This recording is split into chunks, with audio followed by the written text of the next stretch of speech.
Avui us vull explicar aquest conte, La perruqueria del senyor Carbassó.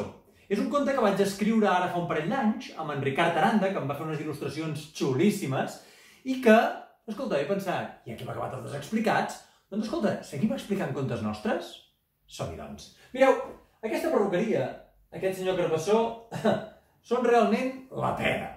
Però la història, abans d'arribar a la perruqueria i abans d'arribar al Carbassó, comença a Vilanova del Vallès, concretament a Can Nadal. Què passava a Can Nadal?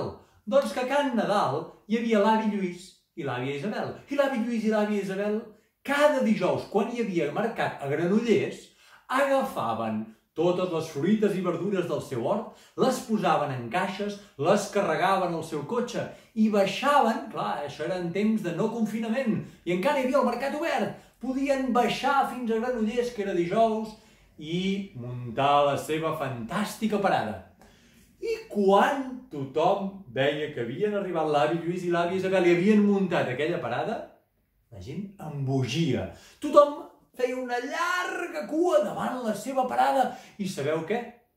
Que la resta de paradistes se'ls miraven així enforronyats i deien: ja els tenim aquí. Ja han arribat l'avi Lluís i l'àvia Isabel. Ells sempre fan el mateix. Arriben i en roben tota la clientela.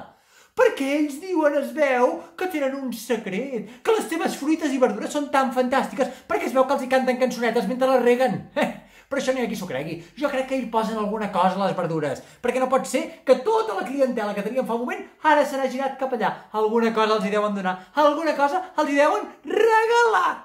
I sí, tu, arribava la senyora Maria. Hola, bon dia. Miri, em pot posar 1 quilo de cada? I l'avi Lluís i l'àvia Isabel?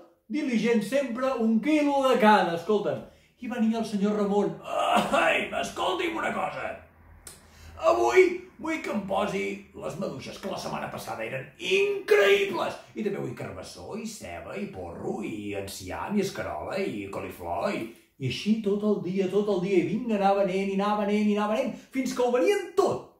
I quan acabaven, recollien i se'n tornaven cap a Vilanova. Sabeu què passava? Que, evidentment, l'avi Lluís sempre, quan arribava a casa, anava cap a l'hort, treia la manguera i començava a regar totes les fruites i verdures. I sí, mentre les regava, els hi cantava cançons. Els hi cantava, per exemple, digueu-me'n alguna. Què? Ai, és que no ho sento ara. Clar, normalment quan expliquem això en una llibreria, els nens ens fan propostes. Mira, va, en farem una de fàcil, va.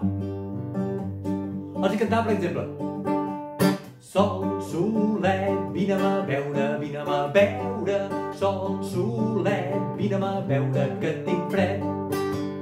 O els hi cantava aquella altra que també coneixeu, potser, que diu: la lluna, la pruna, vestida de dol, son pare la crida, sa mare no vol.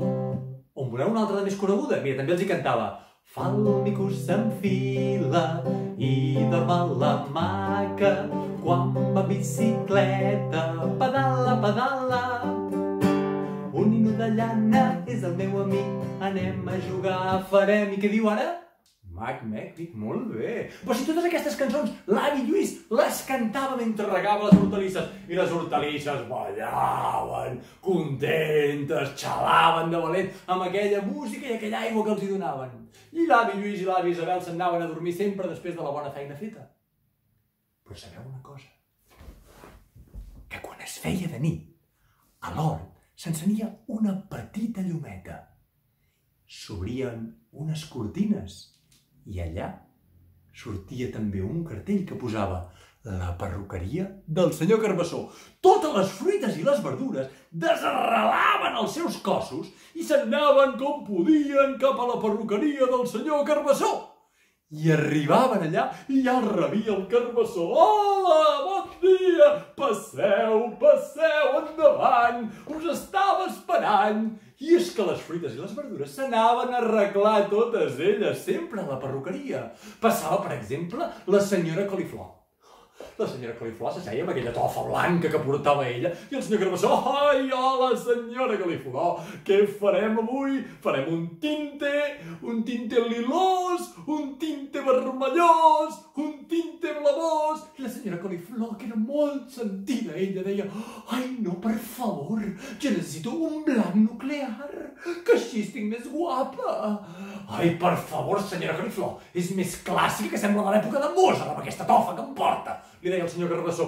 I la senyora Califlor s'asseia en aquella cadira, el Carbassó li posava aquella mena de bata gran que ens posen quan anem al barber, o quan anàvem abans al barber, abans d'estar confinats. I, de seguida, abans de començar sempre el senyor Carbassó, un petit massatge.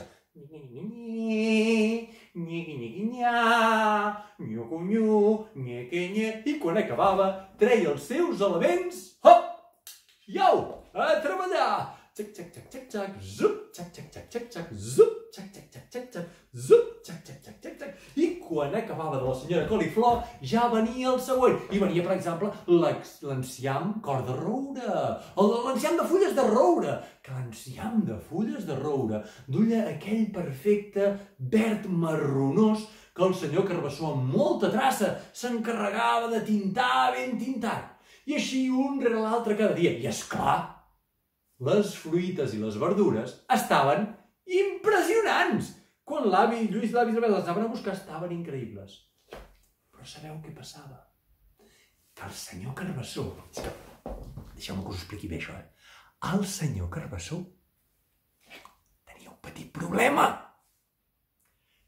Era una mica, com us ho diria jo, criticón! Se'n reia dels altres i a ningú li agrada que se'n riguin d'ell, oi que no? Mireu, el senyor Carbassó trucava als seus amics a vegades i els hi començava a explicar ai, sí, doncs mira, avui ha vingut la senyora Pastanaga amb aquesta cua tan llarga que em porta. Jo li vull fer una cosa així planeta, però és que ella no, amb aquests cabells mal posats. I això per no parlar de la senyora Ceba. La senyora Ceba, és que va, amb aquests 4 pèls mal posats al cap que no hi ha Déu que l'aguanti. Mira que està lletja la Ceba. Però esclar, mentre el Carbassó estava dient això per telèfon, va aparèixer ni més ni menys que la senyora Ceba. I ho va sentir tot.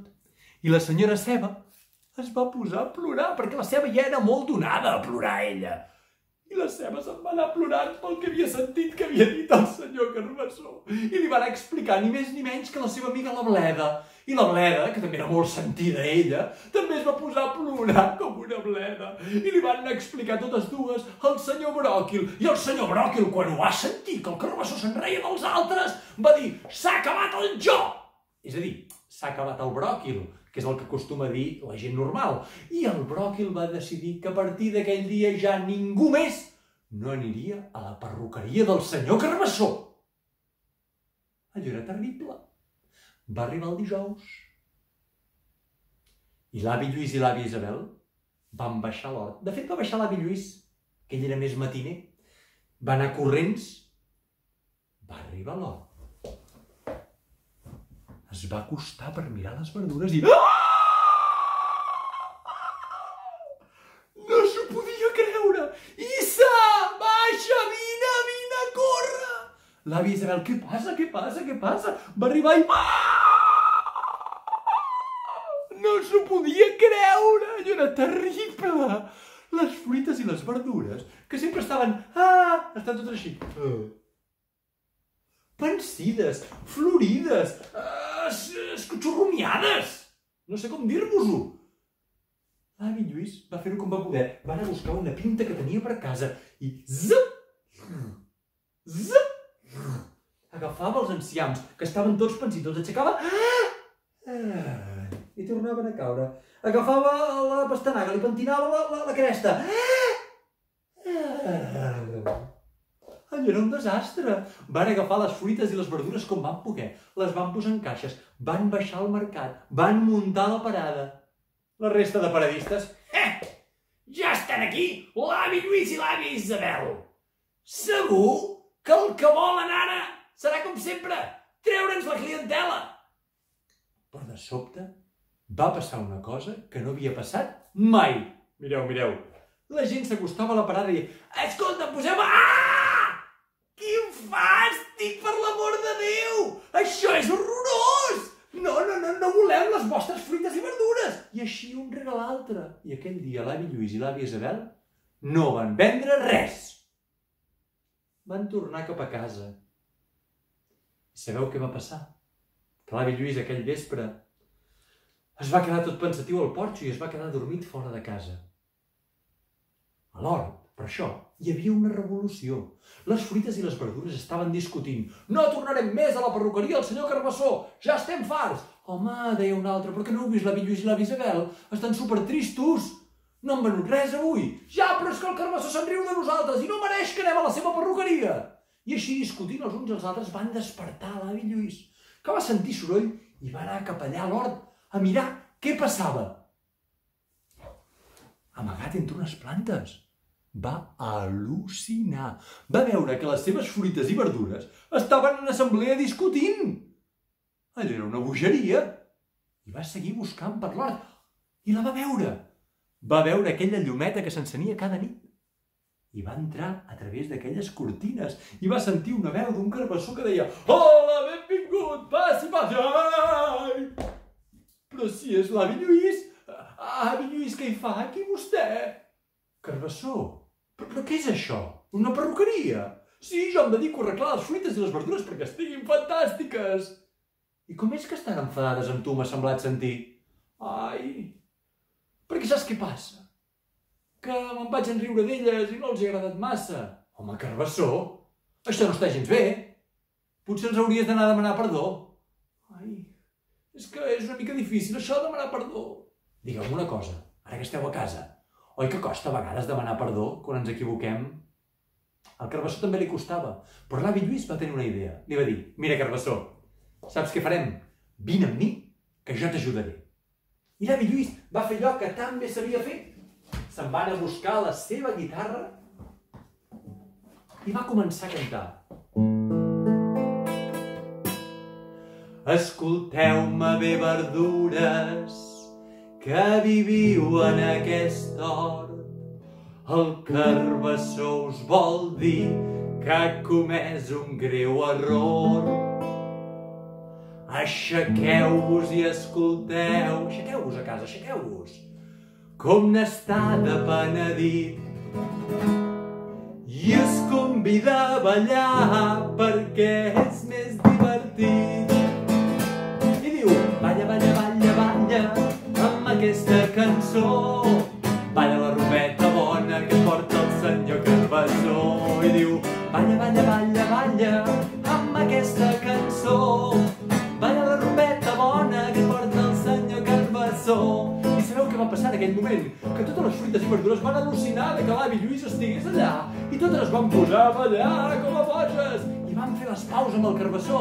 I no només això, sinó que totes, una rere l'altra en fila, van anar entrant a la perruqueria per arreglar-se. I escolta, deien: balla, balla, balla, balla, amb aquesta cançó. Balla la rombeta bona que porta el senyor Carbassó. I balla, balla, balla, balla, amb aquesta cançó. Balla la rombeta bona que porta el senyor Carbassó. Sabeu una cosa? L'avi Lluís i l'àvia Isabel el dijous següent van tornar al mercat. Els paradistes pensaven: no vendran res enguany! I ho van tornar a vendre tot. I aquest era el secret de la perruqueria del senyor Carbassó. Balla, balla, balla, balla, amb aquesta cançó. Balla la rombeta bona que porta el senyor Carbassó. I diu: balla, balla, balla, balla, amb aquesta cançó.